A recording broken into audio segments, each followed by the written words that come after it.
You know else? You know what's else natural? Matt's hair dissipating. Yeah, it's going. Ooh, look at it. Look at that. Firing shots early.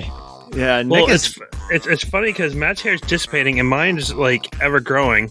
mine really hasn't dissipated. It's just traveling down my back. Like eventually, it's gonna end up in my ass crack, and that's where it's gonna rest. I think we're gonna start donating to Matt. Matt will give Nick some beard. Nick will give Matt some hair.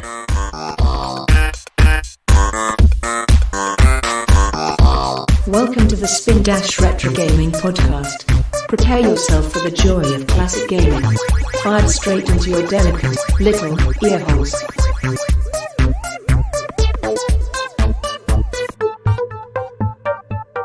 Fire away. So, Nick, I've found on these podcasts I've been leaving like, I don't know, 5 minutes about our lives. And it could be anyone's life that's important, you know, our trials and tribulations. And None of our lives are important, so let's be honest. but yours is tonight. Yours, you've had some stories. There's a roller coaster. Well, all I did was fucking A. I love my kids. Let me start that. Boy. I love my kids. But So I went and pick up the kids to daycare, and Liv likes to fiddle with a dome light that's right above her car seat. So she fiddled with it. I didn't realize. Left it on. Again, didn't realize. So I ended up going to my car. I'm like, oh, I gotta get some on the trunk. Try to pop the trunk. Won't open. Like, that's odd. Door's unlocked. It should open. Like, it's electronic. Like, fuck. Hope my suspicions ain't right. Hope my suspicions ain't right. Hope my suspicions are not right. Go to try to start the car. I'm like, fuck. I'm like, I'm the one who takes the kids to daycare in the morning. I'm blocking Carol's car. I'm happy I found out now. the morning would have been meltdown. Like, I found out like as I was taking Liv right before I took Liv to bed at 7:00. So I'm like, Carol's got AAA. I'm like, Carol, you gotta call AAA, get my there. So I put Liv to bed, they came, got my car started. After I got Liv down, I took like a 10-minute lap around the neighborhood and just to make sure. And I parked it actually above my driveway, like a turnaround, just in case. And like, if it doesn't fucking there, I at least have Carol's car. Turned it off. Wait a couple minutes, made sure every fucking light in the car is off, turned the car on, started. I'm like, okay, good. I probably did it for like 4 or 5 times to make sure it would start afterwards. I love that your driveway was like stupid Tetris and that you couldn't get the way your vehicles are arranged. There was no physical way to jump. So like you were fucked. Yeah, it doesn't even matter. Like it doesn't matter because both Carol's and my wife's car their batteries are fucking up into the cab pretty much. I guess I don't know why the new cars are designed this, but it's just up and under, like it's far back, so you can't reach the battery. There's a lot of plastic coverings on new vehicles. They deter you from jumping them. I'm like, what the fuck? So I couldn't jump it. My boss asked me, because this happened another day where my car died, but this was my stupidity. I had it partially on when I was taking a meeting in my car, and I didn't have the engine actually on. Yep. And I literally left it for like 5 minutes to go check on what my district was doing, and he's like, yep, we're done. I'm like, awesome. Jump in the car, click, click, click, click, have it again. He's like, why don't you just have a pair of jumper cables? I'm like, because I never usually had to need them until now. It's just so happened that, you know, within a week's time, this happened twice. But fucking kids. Yeah. I love them. I will make a plug for the Stanley Fat Max jumper pack, because I've used that to inflate my kids' toys, inflate almost every vehicle's tires, and jump my car when it died. It is the most used tool in my garage. We should get them as a sponsor, John. We should write them and see if they'll sponsor. Our only sponsors in automotive. The sponsor that we need right now is alcohol. Is PBR. What are you guys drinking? Nick, of course, Bubs. Hey, bud. Hey, I have a bunch of leftover from Dan's thing. Yeah. I have a Shipyard Summer, my summer beer of choice. There you go. What about you?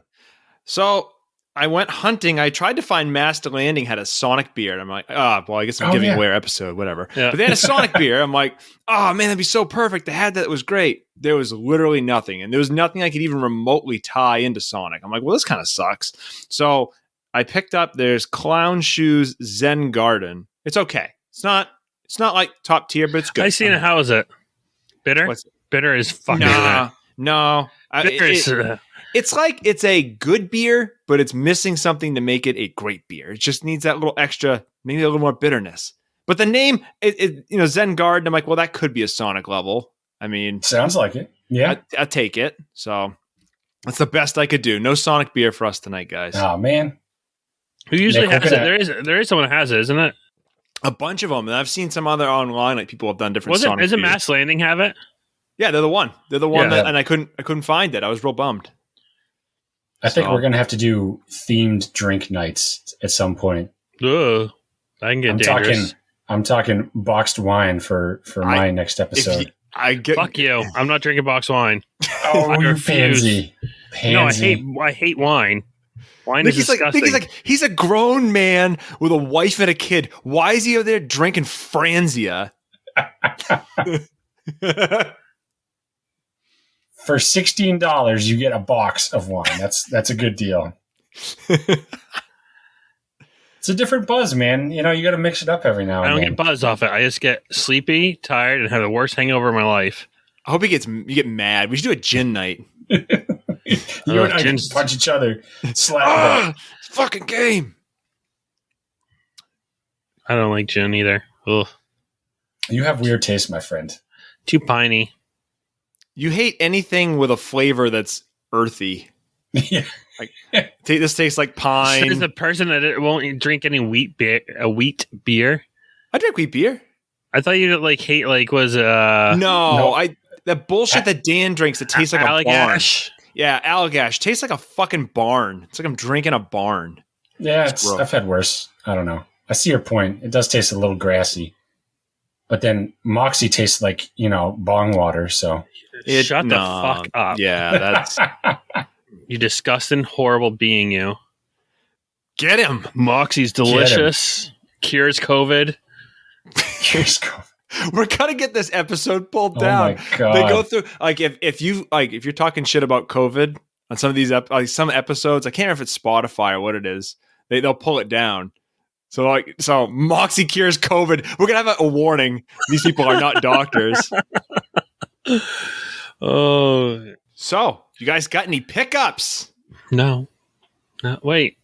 Well, I had a pick up or dumpster dive.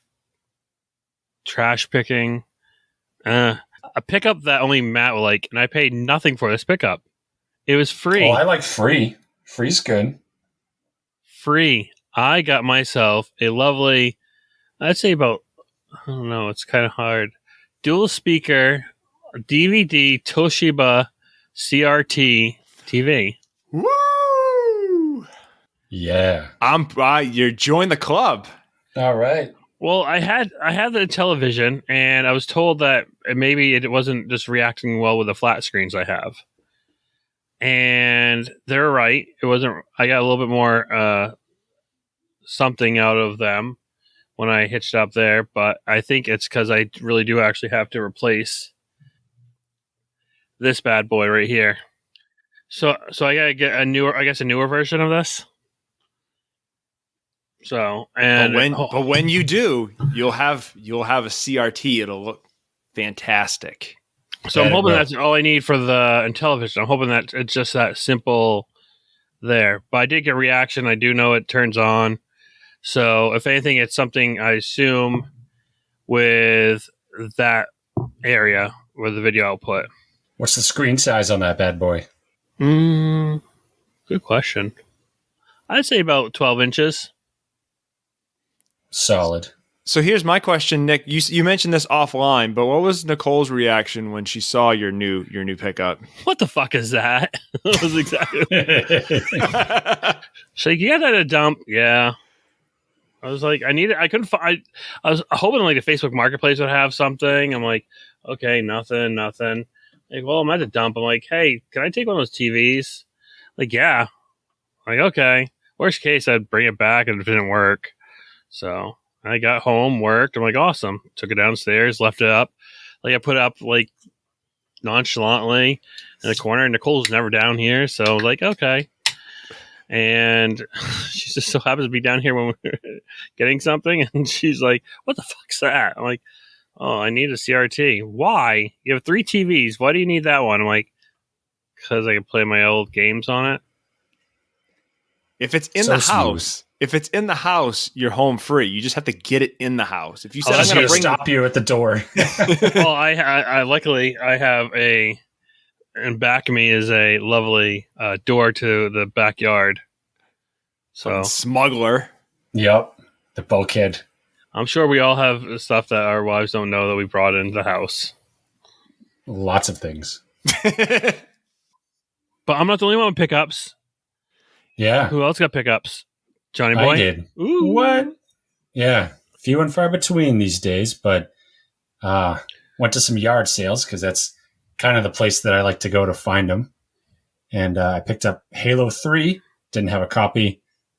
Don't really like it too much, but it's a staple. So if it's there for $1, then I'll get it. And then I got a Switch game that I never heard of. Kirby Star Allies, I think. So got a deal on that. Can't pass it up. And got a couple things for the kiddo too. So it was all good. It's fun to take them to yard sales. They can knock some money off for you if they're cute enough. Use your kid to get free shit. Bingo. Oh man. I've had a bumper. What about you? I've had a bumper week. Uh-oh. So, because of the game we're playing this week, Nick inspired me to pull the trigger on Sonic 3, and then I also bought Sonic and Knuckles. I should have bought it last year, and I kicked myself because I could have got it a lot cheaper, but it was one of those things like, I need to have it. I'm going to have it. I'm going to buy it now. I picked up Chakan for the Game Gear. And then a bunch of Game Gear cases because I don't think we've recorded since. I got the Game Gear up and running. Woo! Yeah, buddy. I did not burn through the board like John's Wii. Somehow my recap journey, and really, Nick, it's your fault or your credit. Maybe is a way to phrase it. Exactly. You picked this game, and Nicky's Sega, like the power on it's all fucky. And the problem with like the Genesis Model 2s is the way the solder joints are. If you push in the power plug too much, eventually the solder joint breaks and you've got to do all this bullshit where you like have to prop the plug up at a certain angle so it makes the connection. It's been a real pain. So it was pissing me off when I was trying to play Sonic. I'd get through a level and the thing would just shut off. I'm like, oh, fuck this. So I soldered, I got the Genesis up and going. And then I was like, well, I've already got the soldering iron out. I might as well, put a new battery in my Donkey Kong for Game Boy.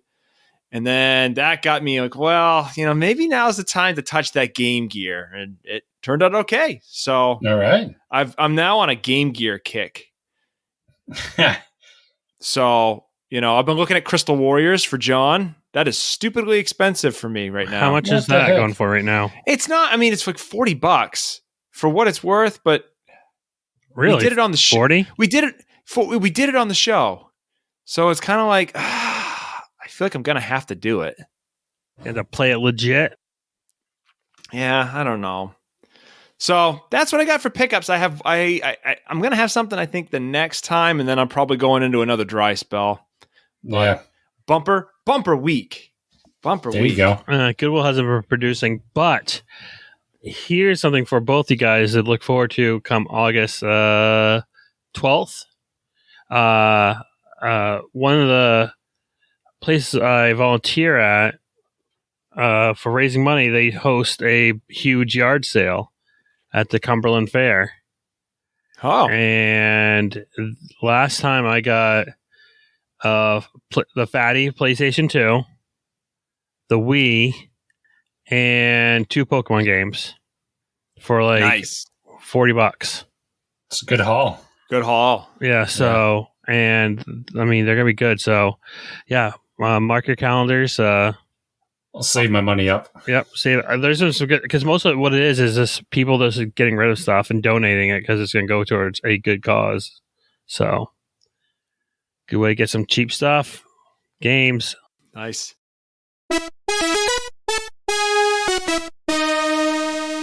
So, I've prepared a question for you, or a series of questions for you guys. If you wanna tackle that, I heard this on the radio the other day, and I was very excited because one, we have a history of talking about something like this on the show in the past, and two, the game we're going to be talking about is like the quintessential man versus beast, right?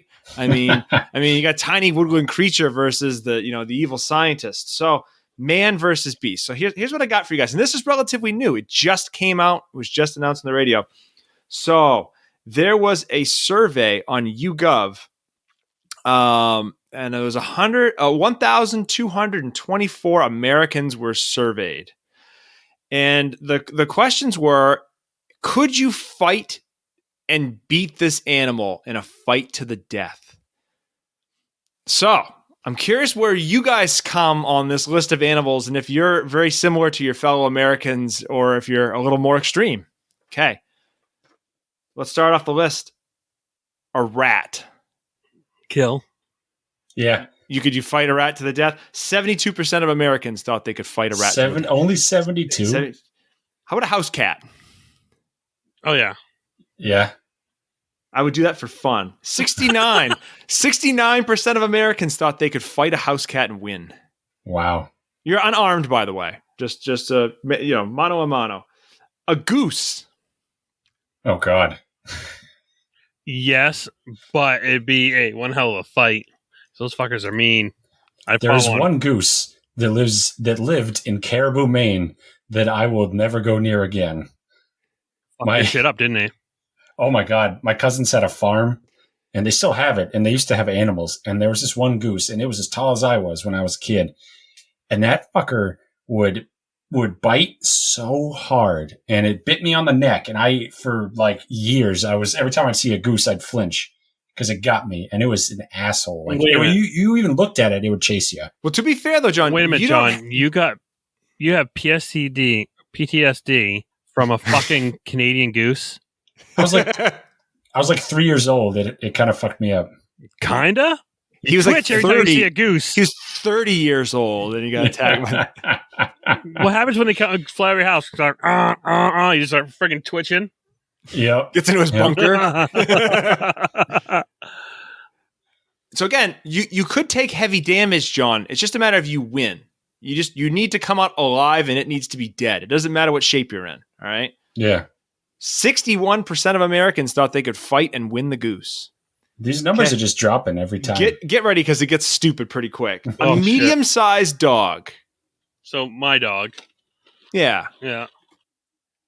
Nick, you think you can fight a medium-sized dog? Yep. I think I could too. John, pretty confident. 49% of Americans thought they could fight a medium-sized dog. Here's where it gets good. An eagle. Ooh. I mean, I'm American, so yeah.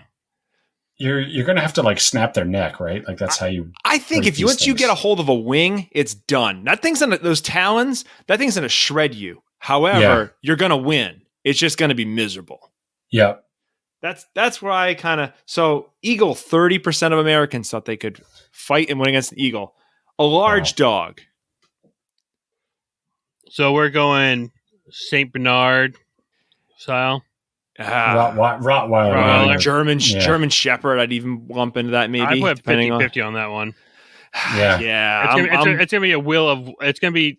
Well, that comes down straight to who wants to live. You're gonna bleed out, man. I think that's gonna be. I think it's gonna be like you both die kind of situation.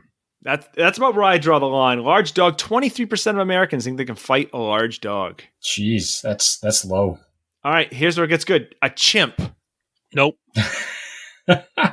Dude, chimps are fucking nasty. They rip your dick off. No way. Wasn't there like an incident where they ripped a fucking owner's face off? Yeah, I would not. You got to smother it. Just sit on it. We spend our time playing video games getting soft. I mean, they got the grip strength on a chimp. I mean, they'd shred you. They'd rip your fucking arm off. A king cobra. 17% of Americans thought they'd fight a chimp and win. A king cobra. They spit, don't they? Are they the ones to spit? No, they lunge. They lunge. I'd say yes, I'd kill it, but I'd probably die due to the venom bite. Yeah, you're gonna take some damage. Yeah, I think I'm dead. I think poison status. Yeah, I think that thing would wreck me. 15% of Americans thought they could fight a king cobra and win. A kangaroo. Oh God. Nope. Those guys can fuck shit up too. Yeah. Like they can, like if they actually kick you, I think can't they like friggin' shred you because they have like a talon on their toes? They'll break. Yeah, they'll break a rib. Bones. Fuck that. So there's a video of a guy, and the kangaroo's like trying to kill his dog or like mess with it, and the guy runs over and punches the kangaroo in the face and frees his dog, and the kangaroo's just standing there like, oh, what the fuck was that? And like the kangaroo's looking at him and it's just in shock, and the guy runs away with his dog. That guy would be in the 14%. 14%. 14. A wolf. Nope. 12% think they can fight a wolf and win. A crocodile. No. Yep. You think you could win against a fucking crocodile? Mm-hmm. I want you to elaborate on this. Well, if you get hold of them before they open their jaw, then yes. Yeah, if it doesn't spiral you like they do, you know, if they don't get a hold of you and start twisting, and then they drag you in. Man, if you Happy Gilmore it, you could win. That thing's prehistoric. That thing is going to wreck you in so many ways. 9% of Americans think they can fight a crocodile and win. I'd rather fight a crocodile than a wolf. The only man I think could successfully fight a crocodile is dead by a stingray. Yeah, that's a fact. R.I.P. Stingray's not on the list, unfortunately. Oh man, gorilla. No. No. Fuck. 8% of Americans think they can fight a gorilla. Dude, it gets that's crackheads at that point. That's right? A crackhead that's like, yeah, I do it. An elephant. An elephant. Without a weapon, these people How believe. do you do that? I don't know where you'd begin on an elephant. Just just keep punching it in the head. I don't know. You break your hand. How the fuck do you kill an elephant with your bare hands? Please say 0%.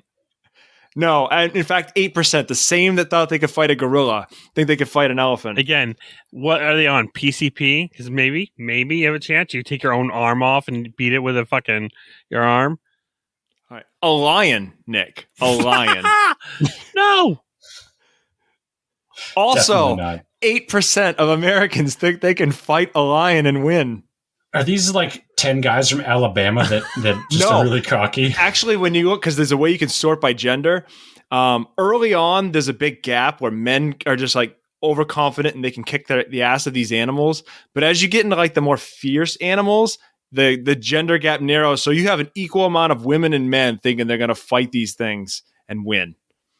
Wow. Okay. A grizzly bear. Dead. Leonardo DiCaprio style. Nope. He had a gun, didn't he? Or a knife? I don't even remember, but yeah. There are 6% of Americans believe in hand-to-hand combat, one-on-one. They can fight a grizzly bear and win. Could you like pick up like a pointy stick? No. Like, what was that movie, The Edge, with John, you're getting fucking raped and you're gonna get mauled. That bear's wrecking you. You're done. You're not just making get him to fall on a spiky tree, and that's the only way that you'll win. So wait, they're the ones that can't climb trees, right? I think they could take down the tree. I think you're done. You just break it.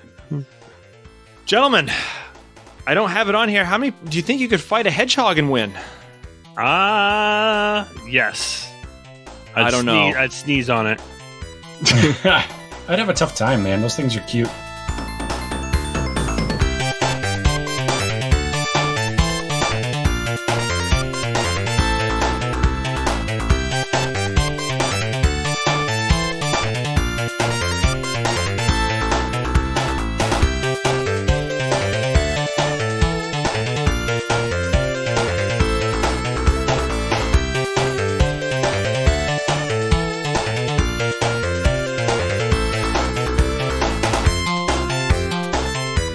Nick, take us in. Take us in. So, game of the week. Guys, we went from seeing what animals that we could possibly win against because it's man versus beast to the lovely game of Sonic the Hedgehog 2. Now, it's a crisp case you got there. Yeah, that is beautiful. And look at this. I have a copy for you. Remember, it actually has the manual in it. Oh, manual. Not bad. The label Love it, looks love good. Love it. This deal. was a this cost me $0. I thought that was $1.60. Oh yeah, was maybe it was. Yeah. It's funny about this game because I actually never owned this game. I only owned. You of all people did not own Sonic 2. No, I owned Wow. Sonic 1 because that came with my system, and with you guys saw the commercial I sent you earlier, right? Yeah, that was awesome. That's great. Like slice and dice. Matt, you got to add it in. If you can add it in anywhere, add it here. I'll leave you like 15 seconds. Just put it right in here. But yeah, I never owned it. My friend owned it because he had a Sega Genesis Gen 2. I had the Gen 1. But with the commercial, it said that if you got the Sonic 1 with the first Gen 1, you could get Sonic 2. I'm like, where the fuck was I with that? A $50, I think like $60 savings. They said, Yeah, it's a hell of a deal. But yeah, I never had it. I actually never really beat it much. I never played it too much.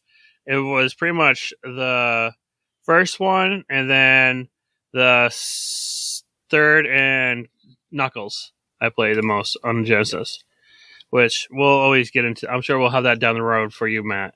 You bet. So this game was a huge jump and leap. And I think it's because they saw what the errors were with the first one, and they could really strive to make it better for this one.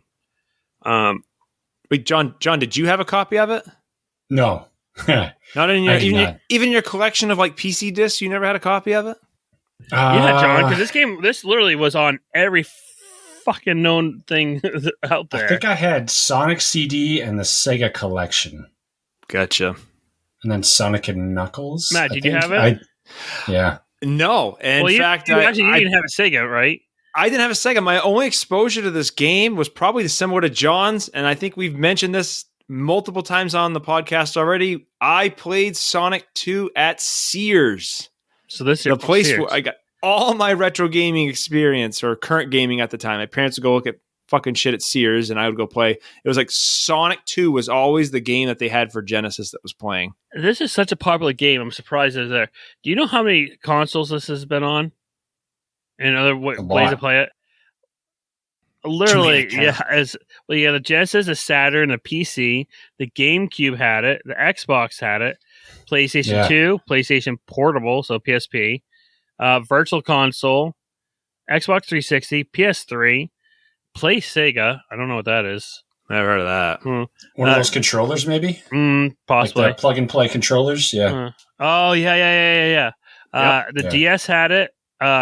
Both Android and Apple had it. Nintendo's eShop has it, and it's on the Switch. So probably the later ones, it's probably part of a collection or something. But this thing has been on everything. Well, it's such a big release. I mean, really, this was huge for Sega. Oh yeah, I mean, this opened up quite a bit. One, you had a new character play. You had ability to play 2 players on this as well. You also had racing, where you could actually speed race against it, because ultimately this game was about how well you can collect the rings and how fast you can do it. As what it's about. So it was actually had some really great add-ons, and the music's to bomb on this thing. Music's insane. Yeah, it's awesome. Did you get any development, Nick? So development team was a Sonic team, but it was developed instead of being developed in Japan, it was actually developed in the US. The US of A made this. So the Sonic team, but you had the developers from the original team come over and assist with it. But this was developed right in the US of A.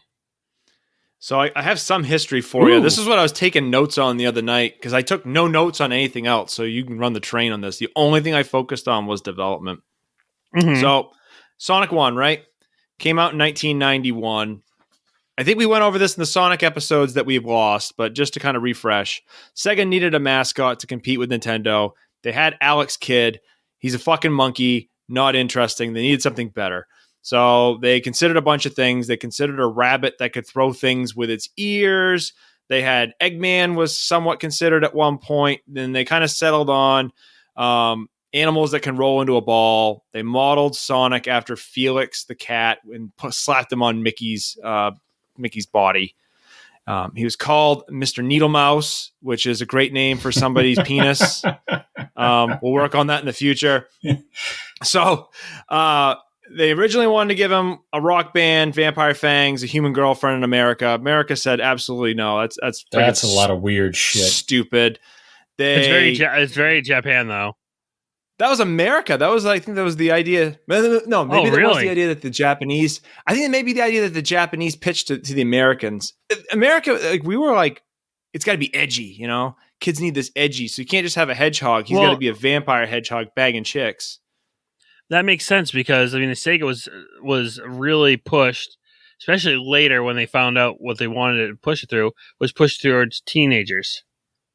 Yeah, so it wasn't made for kids of all ages. It was like they literally had a specific group they wanted to push on, and it was teenagers, teenage boys. That's why you have the colors that you do. That's why you have majority of the games are more violent and more fast paced. Mario was fat, old, and slow. Sonic was fast and cool. Yep. That was their big thing. So like Sega, right? Sega had back then, I guess it was uncommon for the second game in the series to be good. And what I could think of as like Castlevania 2, Zelda 2, like sequels were kind of questionable. Well, so Sega Mario 2. Yeah, Mario 2. So Sega kind of held off. I mean, they didn't just immediately run into this and say, I'm going to go and I'm going to crank out a sequel. It took them a bit. So when Sonic 2 was decided on, so there's a bunch of shit going on at Sega all at the same time. Like, so Yuji Naka, who worked on the original one, he comes over to America because he's pissed at Sega. He quit Sega. He's like, my salary sucks. And the development of Sonic 1 is a bitch. Bad experience. So a name that you guys need to know is Mark Cerny. That must ring a bell. So he's the one that did the arcade game Marble Madness, and he's like responsible for a lot of the PlayStation development. I think he was like the lead guy on the PS4. Tons of shit with PlayStation throughout the years. He sets up Sega Technical Institute, which is an American Sega branch that wants to make games for Americans. Yuji Naka comes over along with the rest of the Sonic team. So they start working on Sonic 2. Most of the original Sonic team joined, and I can't remember the name of the guy. Naoto Oshima, maybe? Don't quote me on that. He stayed and worked on Sonic CD, and we can kind of talk about how that's kind of a weird relationship between the two. Development of this game was a complete and utter bitch. The Japanese, the language barrier between the Japanese and the Americans was rough. The work styles between the Japanese developers and the Americans was rough. And then in the meantime, they suffered development crunch. So this game was released in 1992, and I believe it's credited as the first game to have a global release. Basically, it was released the same time everywhere. So that is the development. That's my contribution to this episode. I did nothing else. You didn't even play the game, did you? Nah, fuck it. I watched a video. No, I didn't. That was well done. You Johned it, huh? Johned it. I lived vicariously what was that through game a great that I YouTube. Did that for? What game didn't you do that? Oh, Battle of Olympus was the one that you spent a lot of time. That's the one. I spent an hour playing the game, and I was like, "Fuck this!" And then I just watched the rest. Yeah, and you're like, "Wow!" You were so I was fighting that boss. I really did a great job doing this move. Nick, I don't think you even played that, did you? Oh, I just didn't fucking play. I didn't bother you watching it because I hate you both. I was like, "Fuck this shit." That was a Matt monologue. Yeah. Matt got real stiff on that little club that guy swung around. Yeah, John doesn't like the wooden pickle. No wooden pickles, baby. I mean, this game I played it over my friend's place a lot. He played it as Supersonic from the very first level. I'm like, oh, who's that? He's like, oh, it's Sonic. Yeah. I'm like, how do you get him? Well, you usually have to get all 7 fucking emeralds, which I think with this game was a lot easier getting the emeralds on this game than it is for the first game. For me, it's a lot easier. Oh, fuck.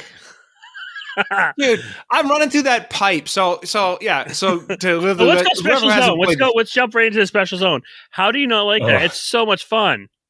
It's fun, but here's the thing, right?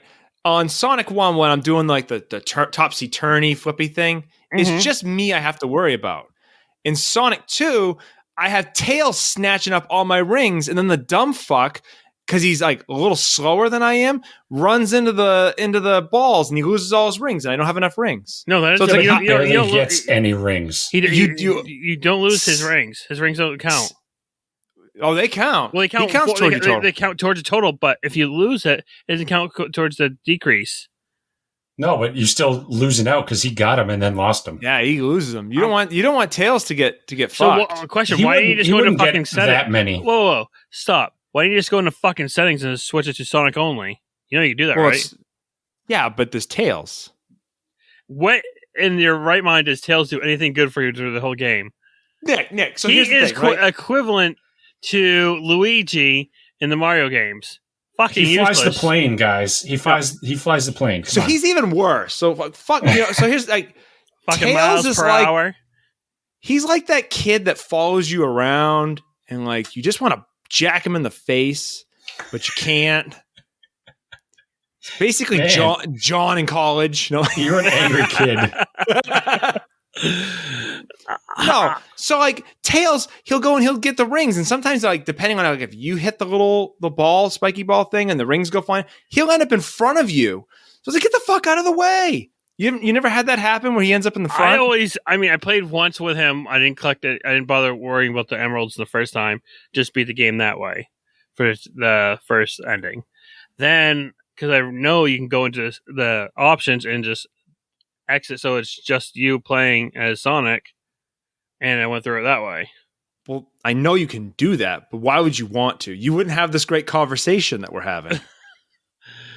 I don't know. Fuck. You got me, Matt. Yeah. Jesus Christ. That son of a bitch, too, he gets me on the bosses, because what happens is, like, there will be a boss, and I know I'm jumping around, but I've had too much to drink. Like, there'll be the boss, like, Robotnik's in the lava, right? You know, he's in the lava, and I'll jump on him, and then Tails will, like, land in the lava.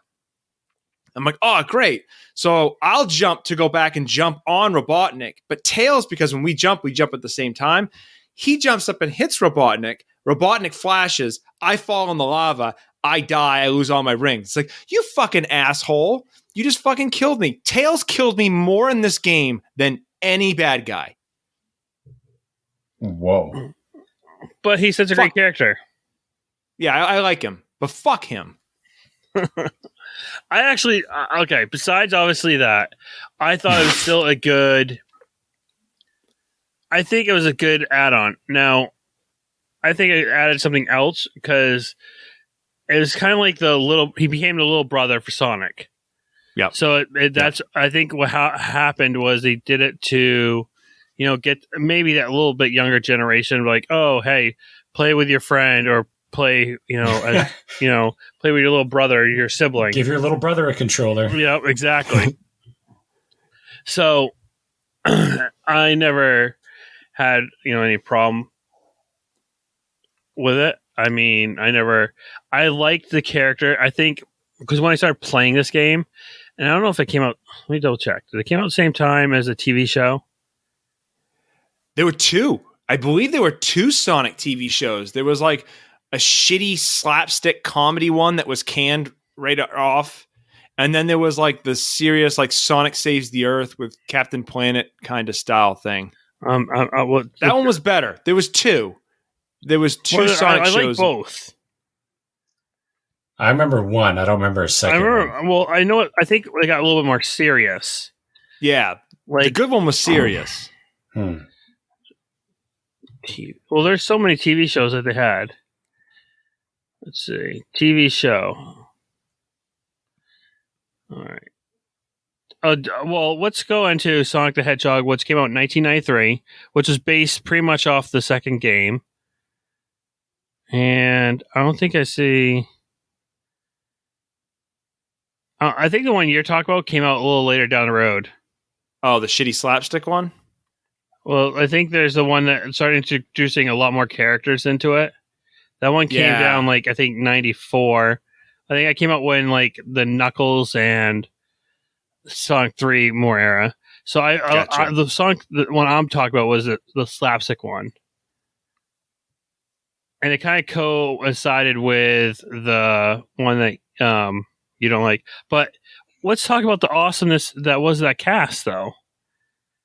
You had Jaleel White, Urkel, as the voice of Sonic.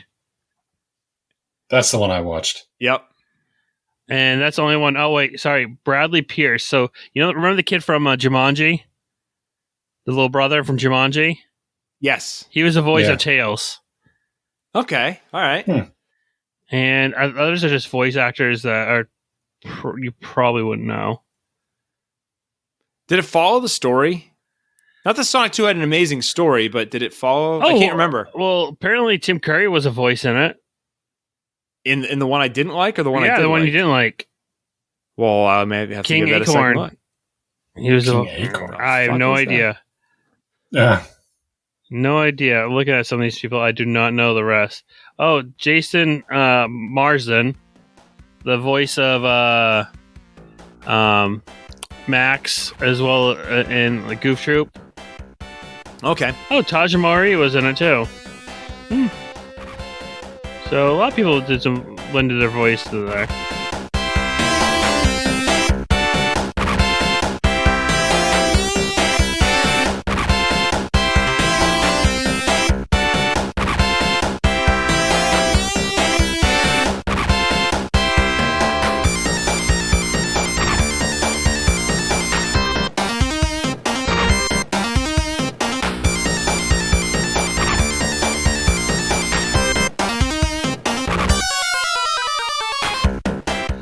Either way, I liked it. It was I think they did a nice update to going in. And I liked how the levels played out. I actually loved every level on every zone. Called zone? Yeah? Mm-hmm. Every zones that they had. I thought they're all fun. Now, my favorite is not your favorite, Matt. I know this already. My actually least favorite is your favorite, apparently. That's the nature of our show. Clearly, because I was a huge fan of the Casino Night Zone. Yep. And I loved it. I absolutely fucking love that because I racked up so many lives. I think by the end of that, I was close to, I had 20 lives by the end of that level, by the end of that zone. And my least favorite was the Chemical Plant Zone. Let's be honest. Emerald Hill zone was pretty much a reboot of Green. What was the other one? Green. Oh, Green Hill Zone. Green Hill Zone. Yeah. Green Hill Zone. Granted, the plot is, just a quick plot overview is you flew to another island. It's called West Side Island. On your plane called the Tornado. And you hit some stuff, you get downed, and you're pretty much saving that little island with your fox that's named Miles Prower, which is miles per hour. Get you on, or as we all know, as Tails. And you're pretty much going against the Eggman, Dr. Robotnik himself, getting those Chaos Emeralds. So he's back in this one, and I don't know if this is in the first one, but in the second one, he's built the equivalent of the Death Star. He's got the Death Egg. So that's what you're, and then like that's the same thing in Sonic 3. Like he's bringing back the Death Egg, and then Sonic and Knuckles, he's got the Death Egg. So it follows Star Wars, and that you're just going to keep building balls that get blown up. Exactly. I mean, something else they changed up from the first one to this one. There's only two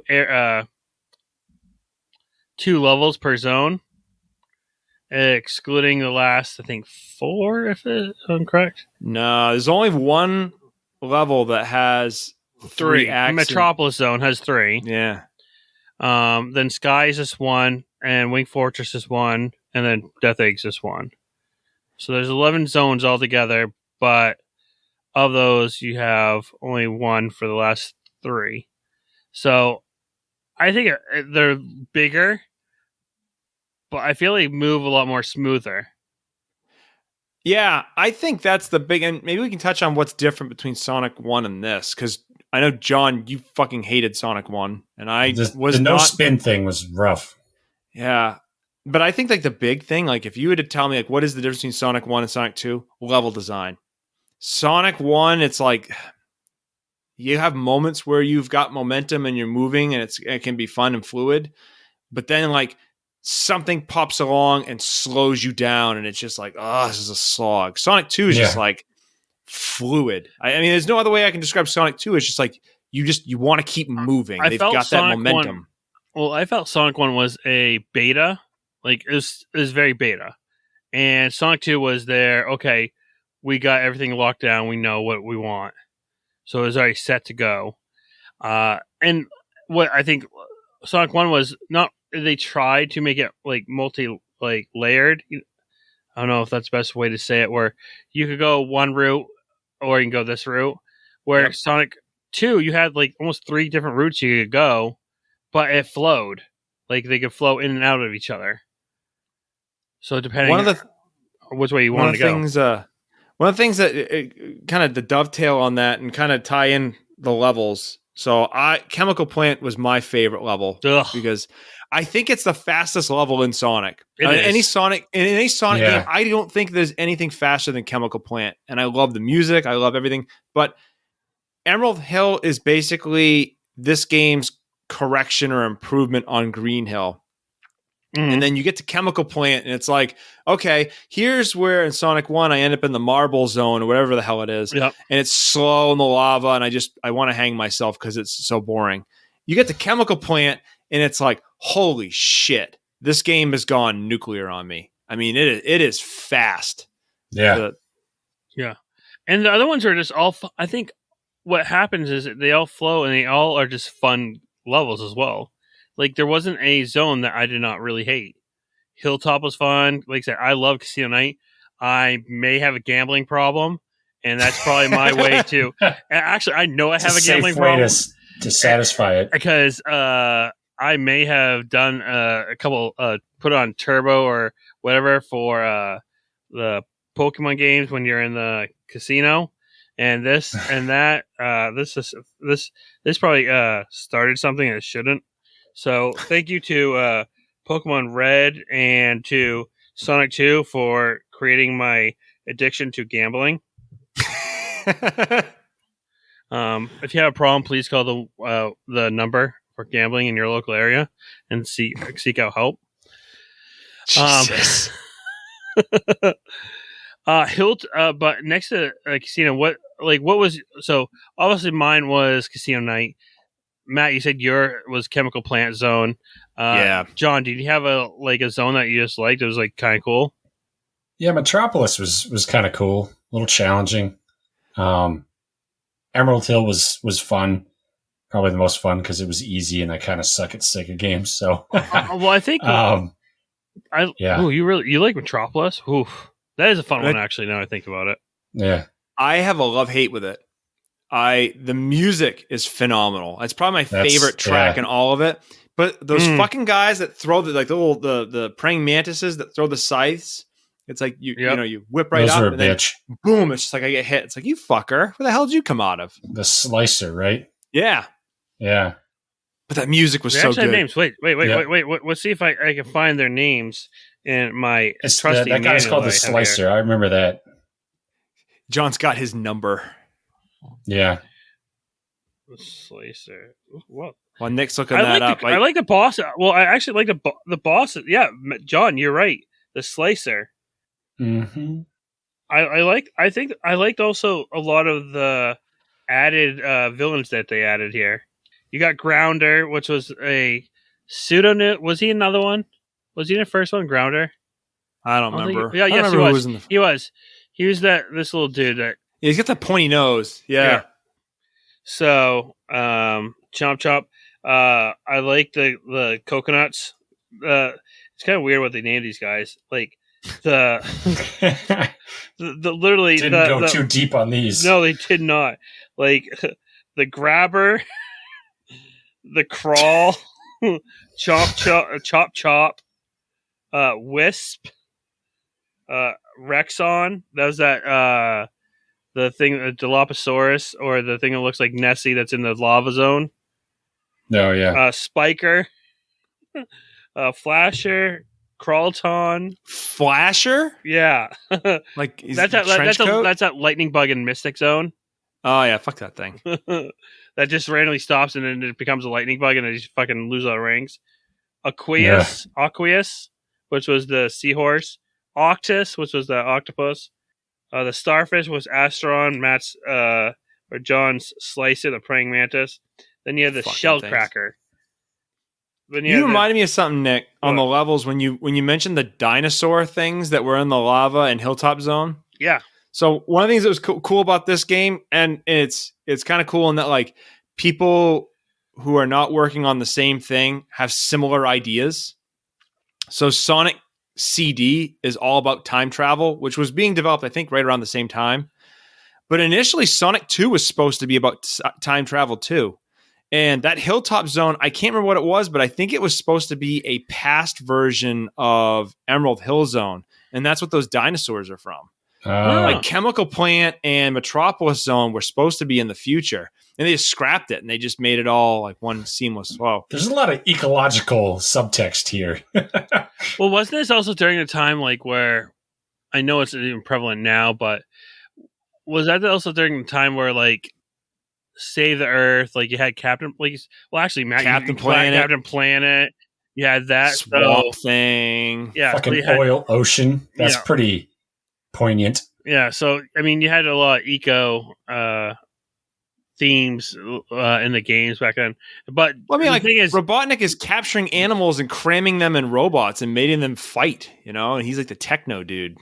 Yeah. So I mean, that's save the Earth. I mean, and hey, let's actually get back into also what was added, which you guys bitched about for the first game. Unfortunately, it's a lost episode forever. And it lost one of my favorite, my best lines, apparently, about the emeralds and our certain someone. He peaked early. Early. Let's talk about the Spindash, which our podcast is named after. Huh. The move. Our podcast is named after this, yet you fucks will not acknowledge that Sega had better lineup. We had to throw you a bone because we kick your ass every week about your choices. John, you literally had one good choice. Don't get the fucking to your head there, bud. I didn't mean your picks, you dick. Now, why do we bring dicks into this? Well, I kind of have to set you up. One of us always feeds you, and you just go off the rails. Yeah, we're waiting for it. We haven't gone there yet. I'm only 3 PBIs in, bud. We got time. Yeah, the Spindash. That was a great add-on to this. I found in the first game, it's a whole game about momentum, trying to get the flow, kind of that racing feel. So when you get stopped, it really sucks because it takes so much time to get the momentum to get back up the loop. And this thing, you just sit there and you hammer that button. I don't know if it actually, and you guys could probably answer this for me, but the more you hit the button, does that mean the faster you go? No. To a point, right? I just keep hammering on it. This sound, it's like, it's like firing up a saw. I think it's more or less a effect. Because if you keep on hammering, there's one point where you don't actually hear yourself revving up. You just go supernova. There. So, I mean, that was a great add-on. That was huge. Well, like you got into a place where like you had no momentum going. You're trying to get momentum to go up a fucking wall. Like, and you pretty much ran out of time. This kind of delayed that, so you keep the flow going as you were. But the thing I think also remember with these Sonic games is, yes, you want to go through this game as fast as you can, but you also want to be able to you got to be cautious in some spots because it doesn't take much for you to lose all your rings or fucking die. That's very true. Like I probably glitched out on this a couple times where next thing I know I'm soaring through the air and I come right down because I don't know where the fuck I'm going to land, and I just land into a pit of abyss, or I've literally glitched through the fucking level where I'm like, oh shit. I know that on Chemical Plant you can glitch through some shit because you get going so fast the game can't keep up with you, and random weird shit happens to you. Yeah. Ricky Bobby, gotta go fast. Gotta go fast. Gotta go fast. Isn't that actually the theme song? Gotta go fast. Gotta go.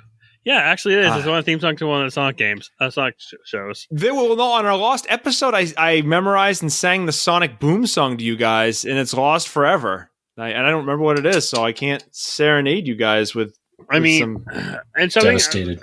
They had some super items on here, so I mean, they didn't change the items up with this game.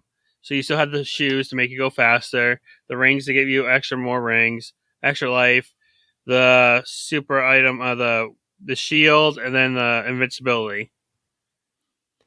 Did you guys find that the shoes were a power up or like a suicide wish? Suicide wish.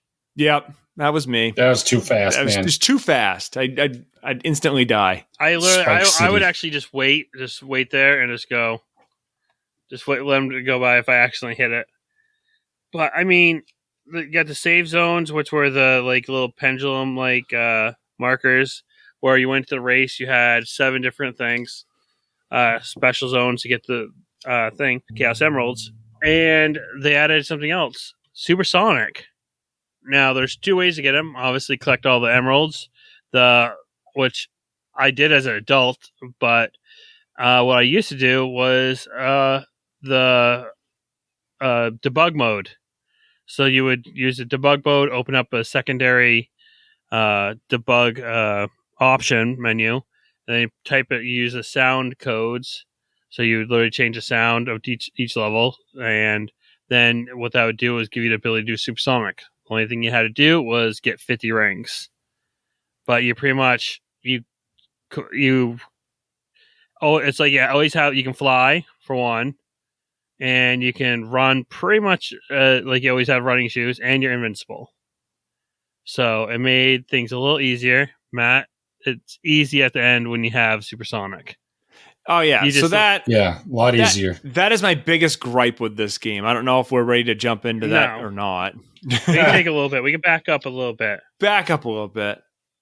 Like, let's talk about your favorite level there. Your pain in the ass friggin' Chemical Plant. So what did you not like about Chemical Plant? I think what it was the for water? me, that was yes, the water always irritated the fuck out of me because I always would get caught. Because I remember specifically when I was playing it as a younger kid, when it first came out, was I'd always get trapped on the blocks when you're trying to go up. You go up the corridor? Yeah, you're going down the corridor. Yeah. Fucking couldn't do it. Like, I would literally just like either not land right and fall down, and then there's no fucking bubbles, so you're trying to jump, you're trying to be smooth. Like, I've died so many times of actually like just hitting just literally about to hit get out of the water and die. So there's so many of those. But also, like, I feel like I'm so fucking fast, I should be able to run on top of water. But yeah, I just fucking sink like a rock. Because there's one little short like break where if you time it right, you can run across. As long as like the little moving piece there is like in almost near like in the middle, you would hit that, then you could continue running across. Never hit it right. Always freaking sank to the bottom, hit spikes, or just drowned. Because then I'd also missed like the one platform there that was not where I needed it to be. I want to jump back and talk about the drowning real quick. Oh, What are you guys' thoughts on Sonic drowning? Yeah, John. That I hate that noise, man. Induces panic. Induces panic. I think that's like that's a panic sound I have in my head every time I'm actually panicking. It just automatically comes behind, like subconsciously. And it's just like, and we can talk about this when we get into like Aquatic Zone too. But like that timer comes up on the screen, the music goes fast, and you're like, oh shit, oh shit, oh shit, and then all of a sudden he just goes quiet, and then he goes. Like your friend Sonic, this helpless hedgehog, just drowns in front of you. You're a 6-year-old and you just drowned your hero. It's like, yep, time for some counseling. But is it? I think if you play as Tails, you can actually swim. What? Yeah, I think Tails can swim. Huh? I don't know. I think I would. I don't know. Wait, I beat this game so many times. I ended up going on Sonic and doing Sonic Knuckles in 3 because I was bored, waiting for fucking John to finish up the game. First time through. Yeah, okay. So I don't know if I'm mixed on. Hot shots can't even defend myself. I don't know if I was thinking about the Sonic 3 Knuckles version or the Sonic 2 because you could play. I think you could play just as Tails through Sonic 2 as well. Yeah, on the second controller, you could swap. You go into options and you can switch out, I'm pretty sure. I think you can. Fuck. I just know that Tails drowns an awful lot. He does. That's kind of my thing. Is like Sonic goes and takes the bubble, Tails drowns, and the end. It's kind of like this. Who do you let live? Me. Exactly. I'm gonna live. Sorry, little brother, you're dead. Bye. So Matt, if it came down to you and your kids. Who are you? Are you just putting your foot out and let them stop them in a zombie apocalypse, or we'll leave what the fuck? We'll leave the kids out of this. Sorry, we'll leave the kids out of this. Where the fuck are you going? Let's leave the kids out of this. So if there's a zombie apocalypse, do I steal the air bubble or let them drown? Let's leave this to you and your significant other. Talking about drowning my kids tonight, Nikki. Okay, man. Let's leave this here. Jeez. No, like.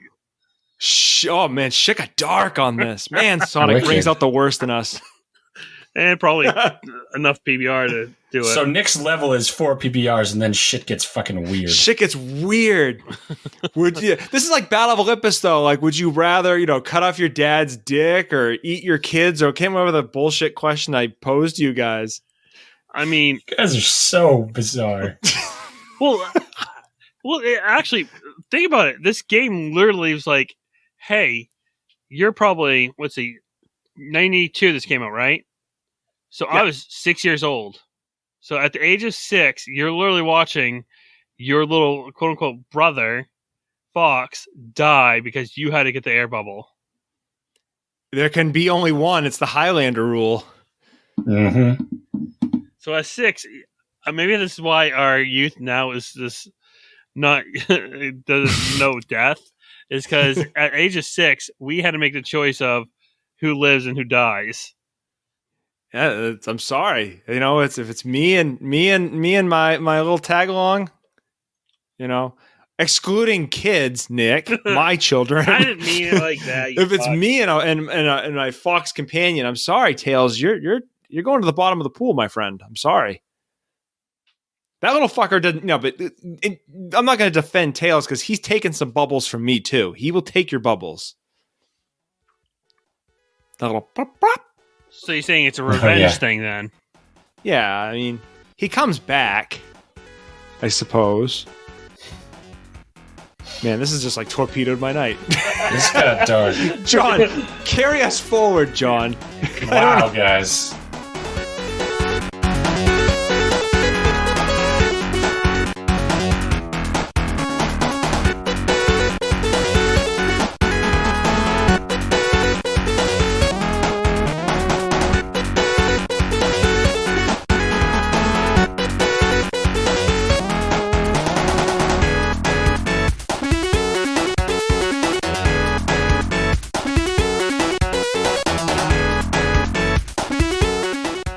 So I like the music on this. It's fun, dude.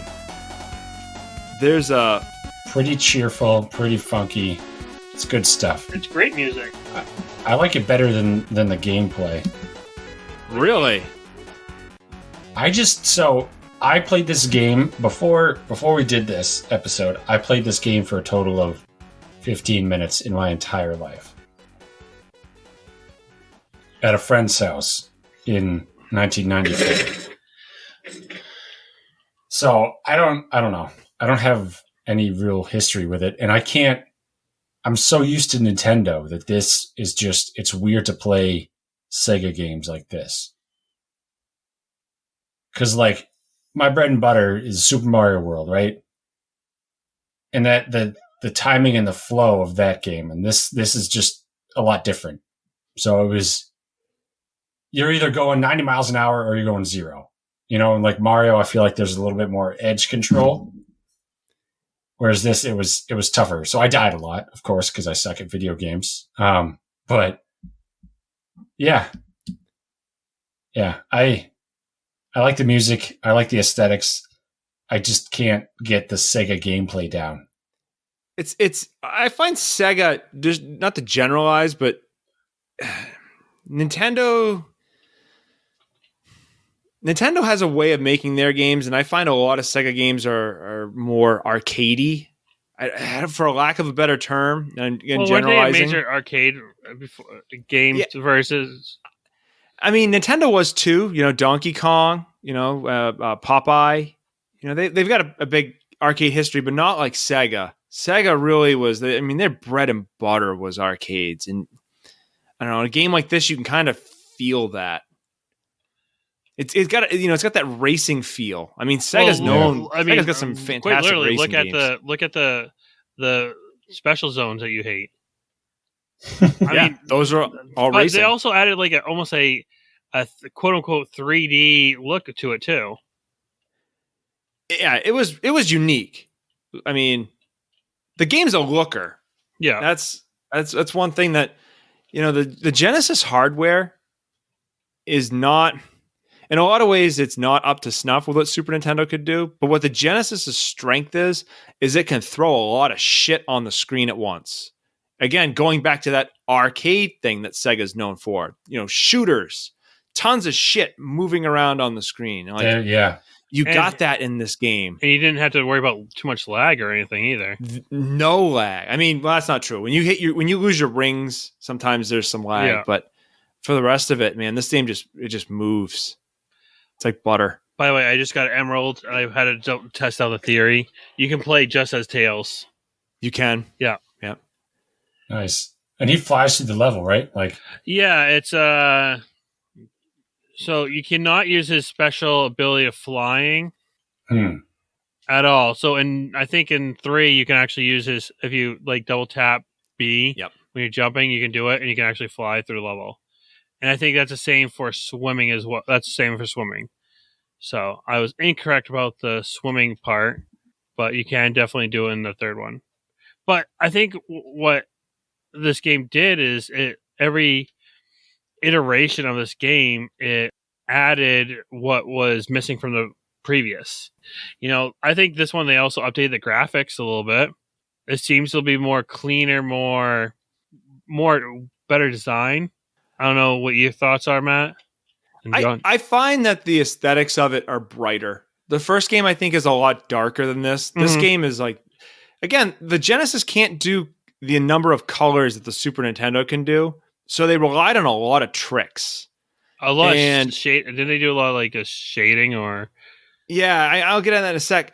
What I can kind of compare it to is like the Wii. Like Mario Galaxy is nowhere near as good as like the stuff that was on Xbox 360. So Mario Galaxy relied on art style, on color, on all this other stuff to kind of compensate for the fact that it wasn't as visually as powerful. And I think the exact same thing's happening in this game. Like, yeah, it can't throw off the colors Super Nintendo can, but it can throw off some really vibrant colors. So let's focus on the ones that it can do. You know, if you look, one of the things that I think a lot of gamers aren't going to see this nowadays because they're going to be playing this on the collections. and I think I was going on about you guys about this because, CRTs, love it. But there's I think it's called dithering. It's an effect where like the alternate pixels or pixels are arranged in a way that on your, like the waterfalls in Sonic 2, they alternate by line. Mm-hmm. So you're playing on an LCD or an LED screen. You're going to see those lines coming right down. It's going to look kind of funny. On a CRT, they're kind of blurred. There's like an averaging, so you get like more colors, and it's like a vibrant, transparent kind of look. I can't really describe it. I guess long story short, they knew what they were working with, and they played it off very well. Very smart, beautiful programmers. Yeah, absolutely. I'm trying to find right now, and I can't find the information on it but how they pulled off the split screen, I believe, is very interesting. Like, it's very unique in how they came up with, because I mean, think about what you've got to do in order to get basically two versions of the game running at the same time, because it's split screen. They did a lot of tricks and a lot of like mirroring in order to get that, so like the Genesis doesn't bog down to like a halt. I mean, there's a lot going on in this game. That one, did you guys play much of the Versus ever? Besides, obviously, I know you guys didn't do too much playing it, as far as unless you were at Sears. But did you guys ever have a chance in your youth of playing the split screen? I might have, maybe once here or there. I know how it works, but beyond that, yeah, I think at a party one time. I mean, it was fun. I don't think me and my friend, I didn't really like playing against my friend because I never had it again. He had it, so he could bust through the zones quicker than I could. And It also kind of has it's kind of almost like they did it with like a little Mario Kart thought behind it, because you actually have different like levels or different like add-ons, like to do different things to like your opponent, like be it switch places. You could. Oh, you're talking the competition, not the split screen where you both run through the level at the same time on different screens. Well, that's pretty well the same thing, wasn't it? So I think, and I'm getting my games mixed up, but there's like a competition mode where there's like an arrangement of like several courses, and you're kind of shrunk down and you can run through. Mm-hmm. But then there's like a 2-player version where it's like 2-player competitive. And that's the one I'm talking about, where you're running through the game, but you have two different, your screen is split and you're running through at the same time. That's the one that's batshit crazy. You might be right. I got to find the different modes. I literally just put away my everything. Because that's one thing that you could not do in a Mario game. And I don't know if they thought about this, but like Mario and Luigi, you're not running through the level at the same time. I don't think they did that until the new Super Mario Brothers games. Sonic 2, I think, was way out and ahead of things. I mean, Mario, you play a level and then like your friend plays the next level. You gotta take turns. Yeah, they didn't do that. You're right. They could do it on that battle mode where you share the screen, right? And the pipes. Oh, yeah. They did give you that. Yeah, I think Sonic 2 was like, okay, we found what we need. Let's execute and make everything better. Almost like they took a census report after Sonic 1. Like, what did you like about this? Okay, what did you not like about this? And, I like, there was also, I think what helped with this one as well is they made a reason why you wanted to get emeralds. Yeah. Like, you wanted to become supersonic. That was the whole reason to get the emeralds. You actually had a reason to get it. It was a huge power up. It wasn't just like, oh, let's get a different ending. It was like, oh, let's get this so we can, have a reason to beat Dr. Robotnik, So explain Supersonic to me, because I've never gotten all the emeralds in any Sonic game other than 3 and Knuckles, because I can wreck Blue Sphere like no one's business. I've never gotten an emerald in any of the other ones. Does it work like Sonic 3 and Knuckles, in that you go Supersonic and then your countdown is your rings? Yep. You like burn through your ring count? Yeah, you at least have to have a minimum of you had to have a minimum of 50 rings. Then it counts down from there. So as long as you start with 50 rings, then keep your rings above that, you're good.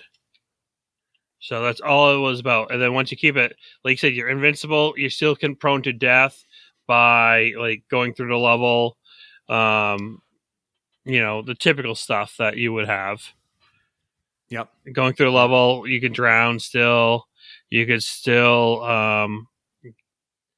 I think you could still land on spikes. You can get crushed to death, which happened to me so many times in this game as well. This random crush actually happened to me a lot in my favorite level, the casino. Oh yeah, okay, I know you're getting crushed. Yeah, those Mystic Zone. Yeah, Mystic that Zone one too. crushed me. Yeah. So, and I thought Mystic Zone was an interesting level. I think in its own, it wasn't really a fast level. It's very like you could take it fast, but you still had like a lot of kind of stoppers. Was that the one with the vine pull downs? Yep. Yeah, the vine pull out. Yeah, you had like the snakes. Yeah, I couldn't quite like those were tough to grab at times, you know? Oh yeah. Yeah, definitely tough to grab. And I think that was something actually they added on was really fun. It was the different abilities of different actions as far as like in Metropolis you have the thing where you can go around and you can actually grip onto things. Yeah. Right? Yep. I like that. I believe so, yeah. Yeah, that was pretty fun. Like you had a corkscrew where you had to run up to go up and down. I thought that was always like they had these like little nuances that made the game. I think every level had a quirk. Yeah, like Emerald Zone had the corkscrews that you can run in. Chemical Plant was just fast. I think that was its big thing. Was just the speed. Mm-hmm. I can't remember what the quirk of Aquatic Zone is, other than it being water. I don't really know if there's anything that was. I at least liked it a lot better than what was it? I liked Labyrinth Zone. Labyrinth Zone, yeah. Where like Labyrinth, you literally were like, "Oh, okay, where am I going in this water? Oh, I'm gonna die. I'm gonna die. Yep, I'm gonna die. I died." It was like, sure enough, you were gonna die. Yep. So, my actual least favorite, it's either Oil Ocean or Hilltop are my least favorite levels in the game. I liked Oil Ocean because I thought it was just an interesting look to it. Yep. But that's one. Go for it. Yeah, I like that. I just like the look. I thought it was really nice. I liked the music. It was actually one of my favorite musics. Was that one? When I wasn't gambling on casino night. That was some funky music, man. I also really like the sky chase. I just like the background, the blue background, the running that you're running on top of like a carrier. I thought that was fun. The wind was fucking random as hell. Like it would just take you, boom. So I really like that. But I even like I liked them all. I like what's the one that was like almost like you're in like Greek like what's the name of that one? The ruins. The ruins, yeah. Aquatic ruin, yeah. I like that one. I like the fact that you had like a nice background. I don't think Mario really did well on the backgrounds, but the backgrounds I always thought was really nifty. Like it actually kind of made the level a little bit more. I think Sega games did this in general, where I felt there was like more into the level when you had a nice background. Oh, like on Emerald Hill had that. Like a lot of them had like parallax scrolling. Yeah. So like you always get that feeling of movement with like the backgrounds always kind of shifting with you. Yeah. Like multiple layers in the backgrounds. Yeah, that was really cool. So I always thought that was like just nifty. Like there's just so many great little things that they had. Like I said, they made things a lot. The fact that you also had a new character, you had a choice in this one. Who do you want to be? So if you didn't want to be Sonic, you could be Tails. If you didn't want to have Tails following you, you can be just Sonic. Because, like you said, Matt, Sonic Tails sometimes just fucking killed you, or even having a second there. So, yeah.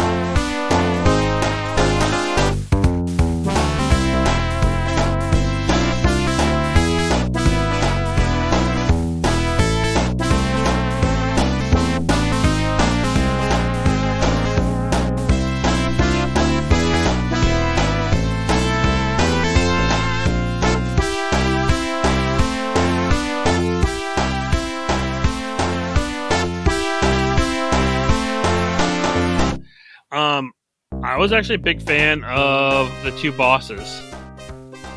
The end bosses? Yep, 2 end bosses. Metal Sonic. Ooh. Actually, I really did not like the Dr. Eggman Robotnik. He was kind of a pain in the ass. Especially when I didn't have Super Sonic to beat him. But it wasn't too bad. I liked Metal Sonic. I think as a kid, it was just cool seeing like that character. And I thought it was just still a nifty concept of just having just your basic end of level match with Eggman. Where it's just like, okay, I'm going against Eggman. Okay. Oh, this is what I gotta do? Okay. Yeah, you've already got the rhythm down pretty quickly. Where this one you had just like, I don't know, it was a different concept altogether. I just really enjoyed. Maybe it's just me. I don't know, I can't vouch for John, but I can say it is just you from my end. Yeah. Why was that? What did you not like?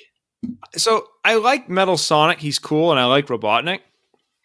But like, of all the game, like the whole game, I think is extremely well designed until you get to the end, and then I think like the end, like I like a challenge, and this was a challenge. However, at some point, there's a threshold where it's like, okay, this is a challenge, or versus this is bad game design, and I think that boss fight at the end crossed that line. Like they spend the entire game teaching you the concept of like rings are your health. So you need to make sure you get rings and then you hold on to rings and you always have at least one ring. You need to be able to take some hits. So you get to the end and it's like there are no rings. So that whole lesson that you've learned this whole game means absolutely nothing. And it's like one hit kill. It actually does mean something, Matt. It means get good. Yeah, get good. Get good. Get good, man. It was ridiculous. I did not, I mean, so Metal Sonic is I can never remember the pattern, but there's a very specific pattern of when he rolls or when he jumps. And it's like, you've made it this far in this game. You can't give me one ring, just one ring. I can't have one fuck up. I have to play perfect. I don't know. Yeah. I that crosses the line. I don't know how many games that are one hit KO at the final boss, and it's a 2-phase boss. That was rough. And like, and the thing is too, it's like there's a difficulty spike, right? So like every boss in this game, I can crush. Tails is a bigger threat to me than the actual boss. So what I get to the end, this game had 3 bosses: Tails, Metal Sonic, and Robotnik. Yeah. Who is the main boss? Do you think? End. Oh, probably Tails. Yeah, for you, he killed you a lot. That he killed me on. Fucking match shit up. He killed me. What levels did he kill me on? He killed me on Chemical Plant Zone because he would make the guy flash and you jump through him and you'd fall. If you timed the flippy tiles on the sides, you'd fall and you drown. Yeah. And then he fucked me on, I think, Hilltop Zone because that's where you fight Robotnik on the lava. And did he fuck me on another one? He fucked me on multiple bosses. Piece of shit. Oh, poor Tails. Poor Miles. Get your name figured out. But no, I mean, the end bosses, like, they were, like, wicked cool. Like Metal Sonic is really cool. And in the other games, he's cool. And I think in this game, honestly, if they had just given me one ring. You would not... One. I don't even need a shit ton. I just need one. If you give me one ring, I would not complain at all. So you're asking Sega to give you that one ring? Nope. They're not going to do it. It's big. But I just that spike in difficulty. I got to that. And I'm like, fuck this. That's really that's really when, like, I've beaten Sonic before legit. It doesn't happen very often. But when I sit down to play Sonic 2 for fun, that's where I stop. Did you guys use any of the? I mean, we had an episode on it. Well, we got there. Did you use the cheats? Yeah. What you cheated, John? Of course you did. Yeah, well, did you cheat, John? John? How did you cheat? I just what was it? The Supersonic? I turned got that going. Did you use the debug? I skipped around. Yeah, I skipped around quite a bit. Yeah, the end was rough for me. That even with Supersonic? Zero. Yeah, the 0 rings, man. That was fucking. Well, if you use debug mode, you could keep on making as many rings as you want. Oh yeah, no, I'm just saying like I did just to beat it, but like, trying it natural, it was tough. It's like a fucking bizarro world that we're living in where John is teaching us how to play on a game honestly. I beat it honestly. Yeah. With Supersonic. Because I literally spent all my time into the levels I know I could gain as much rings and hit the friggin' thing. It took me a little bit because the last like 2 special racetracks are a fucking cunt and a half. Like they're a bitch. Just way they keep on throwing those bombs at you. Then I did it because I wanted to see how the debug worked, and I just like to listen to the actual music because you get to listen to all the sounds that are in it. Did it that way. That was fun.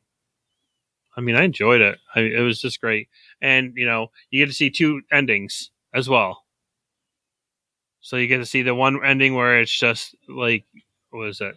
You're going through and it's just Sonic jumps up and there. Then you have the Supersonic one where you're flying next to Tails on the plane, which I thought was pretty badass. I had the elusive 3rd ending. That's where you run out of rings and you get pissed and you turn the Sega off and you walk off. It's Metal Sonic. That's funny. But I mean, it's a nice playthrough, and it's one of those games that has been on so many consoles. It's so readily available even now, and actually that's also, I think, says something of how it stands the test of time, right? That it's on mobile devices. Yeah, it's probably gonna capture more of our audience, but the fact that my kids have the ability to play the original Sonic on a phone or on any multiple devices, it's kind of showing that this game is still making money, still producing, and it's, almost 29. Let's see, came out when I was 6, and I'll be 35. So 29 years later, it's still holding strong. I believe the mobile version, I think I saw this stat. I think it was as of 2019, had 10 million downloads.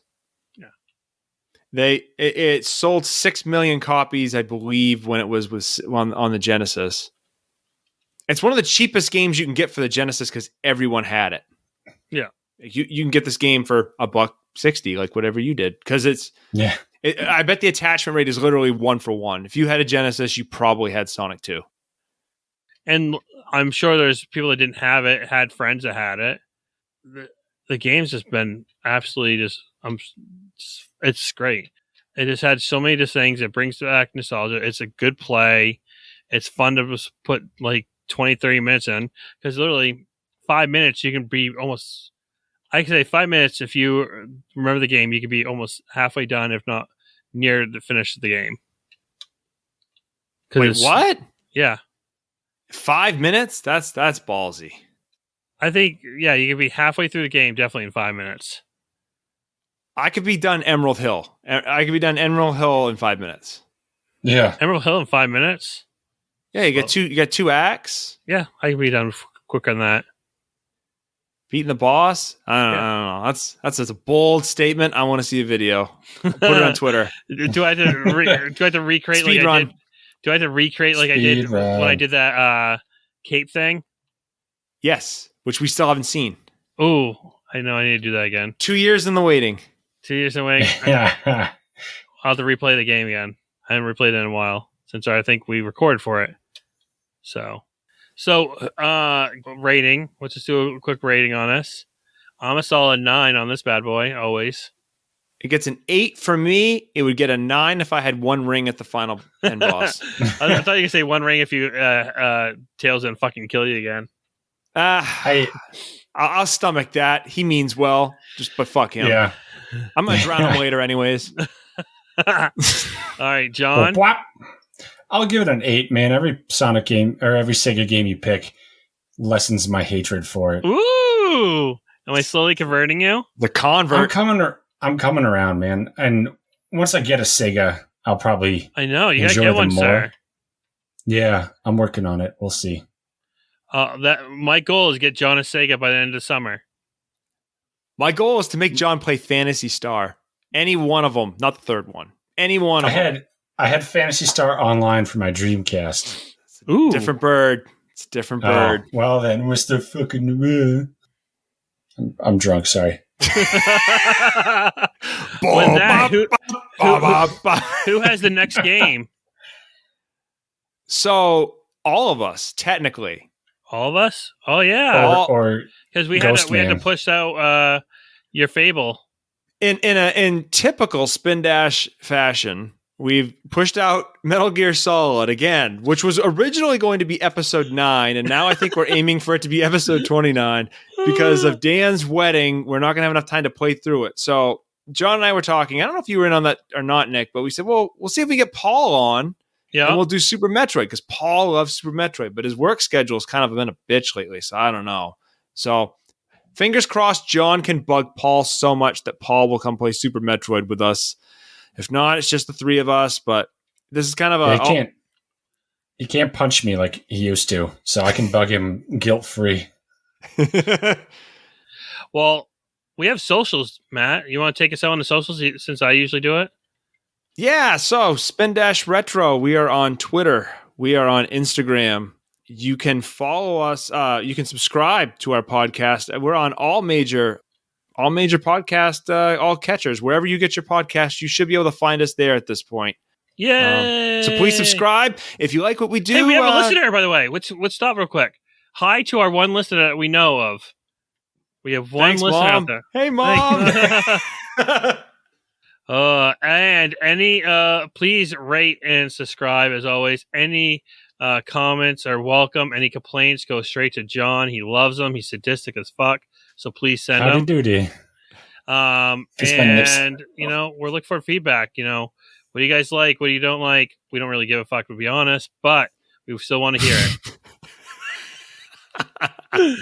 I'd do an audience pick, man. I would love an audience pick. Audience pick? Okay, we'll do weird. I pick. want weird, and I want more weird than some of the ones that have floated John off record in private chats. Weird. I want very strange. Ugh, that can go really weird. I don't know how I feel about that. I've seen John off the record shit. All right. Well, hey, thank you guys for listening. Catch us again, Spindash Retro. Till next time.